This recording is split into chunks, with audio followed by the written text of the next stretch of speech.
За өнөөдөр Улаанбаатар хотод эрхүүгийн их сургуулийн профессор Петров гэдэг хүнийг бид нар урьж ирүүлээд Улаанбаатар хотын өнөөгийн хөрсний усны төвшинг хэрхэн бууруулах талаар одоо зөвлөгөө аваад ингээд ажиллаж байна. Манай Улаанбаатарчуудад цаашид бид нар юуг одоо илүү анхаарах вэ гэдэг тал дээр хэлж өгөх хэрэгтэй байна. Добрый день, дорогие Улаанбаатар. Орон мэнд хүндэт Улаанбаатарчууд.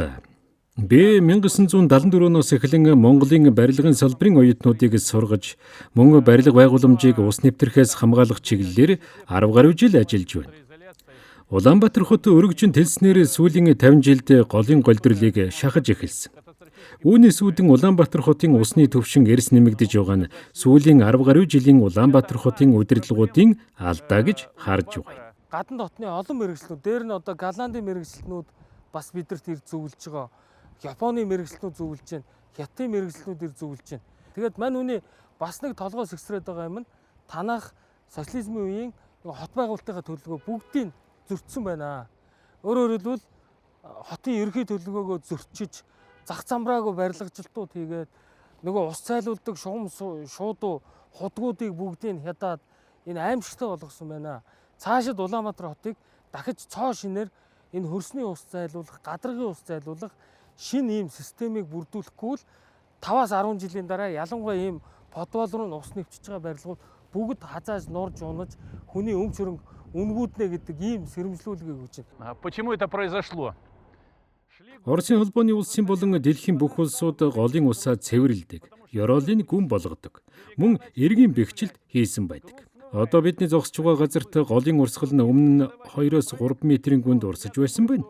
Өнгөрсөн хугацаанд голын эрэг нуурсан, хог хаяглаар дүүрч голын голдрол нь дээшилсэн үер усны аюул нүүрлээд байсныг Нямбатар дарга мэргэжлийн хүмүүсийн зөвлөгөөг авч шуурхай арга хэмжээг оновчтой авсан байна. Олон жил хоримтлагдсан лаг шавар дээр нь хог хаягдлын цэвэрлж байж голын усны төвшин хуучин хэвэндээ очино. Дунд голын эргээс 50-100 метрийн зайг харах юм бол голын эрэгтэй тулгаж олон барилга барьсан байна. Эдгээр барилгууд нь газар доорх автозогсоол хийхдээ голын усны төвшингөөс бүр 4-5 метр доогуур хийсэн байна. Үүний улмаас газар доорх автозогсоолууд нь усаар дүүрч түүнийг ашиглах боломжгүй болгож байгаа юм. Хэдийгээр бид усын шавхаж гаргаж байгаа ч энэ байдал 3-5 жил үргэлжилвэл тус барилгын суурь доошоо сууж эхэлнэ. Мөн барилгын нэг давхарт чигшил өндөр болж мөөгөнцөр үүсч амьдарч байгаа хүмүүсийн эрүүл мэндэд цөргөөр нөлөөлж эхэлсэн байна. Хэрв надад ажлын урилга өгвөл ажиллахад татгалзах зүйлгүй. Би эрхүү хотноо энэ асуудлаар ажиллаж байсан туршлагатай хүн. Тийм учраас нэн яралтай сэлб дунд голыг бүр дээрэс нь бүр одоо юуны цуслангийн тэр бүсээс нь эхэлж энэ нөгөө төвшингийн доош нь буулгах ажлуудыг хий.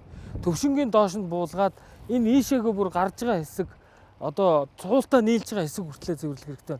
Дараагийн ээлжинд туул голын одоо бас усны төвшинг доош нь буулгах асуудал хийх хэрэгтэй байна. Энэ жил тэгээд энэ зүйл бүр маш тодорхой нотлогдлоо шүү дээ. Энэ жил сэлб дунд гол дээр үер болсонгүй. Хаана үер болсон бэ гэвэл туул гол чинь эргээсээ давж ирсэн. Хэд хэдэн газраар сэтэрсэн. Одоо тэр нь Багтангэрийн амны хойдол сэтэрсэн, Sky Resort-ын тэнд сэтэрсэн, нааталтаа энэ цэцэрлэг түрээлэнгийн хойдолд сэтэрсэн. Энэ юуг харуулдаг вэ гэвэл энэ 60 жил бид нар анх удаага монголчууд голуудаа ийм инженерийн байгууламж болгож аж ахуй аргаар шороон далан босгоод зарим энсгүүдээр бэхжүүлсэн араас нь залгаж хийх юмыг бид нар хийгээгүй.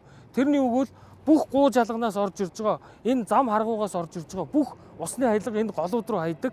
Тэн дээр нөгөө бохир лаг шаврууд урсаж эргэлдэж ордог. Тэрийг энэ 60 жилийн хугацаанд нэг ширхэг цэвэрлээгүй гэдгийг мань хүн хэлж байгаа. Бидний хамгийн гол асуудал бол энэ инженер техникийн ажилтнуудын ярьж байгаа энэ мэргэжлийн үгийг дандаа ингэж мөшгөж маазруулдаг тал энэ улс хөгжихгүй байгаа шүү дээ. Манайд ер нь инженер техникийн ажил хийдгүү бараг одоо ийм амаараа ажил хийдэг хэдэн зуун мянган хүнтэй болчиход байна шүү дээ. Тэгэхээр энэ бол одоо бидний том асуудал байгаа маа. Баярлалаа Петров. Тэгээд хойлоо маргааш дахиад үргэлжлүүлж ажиллаа төлөвлөе.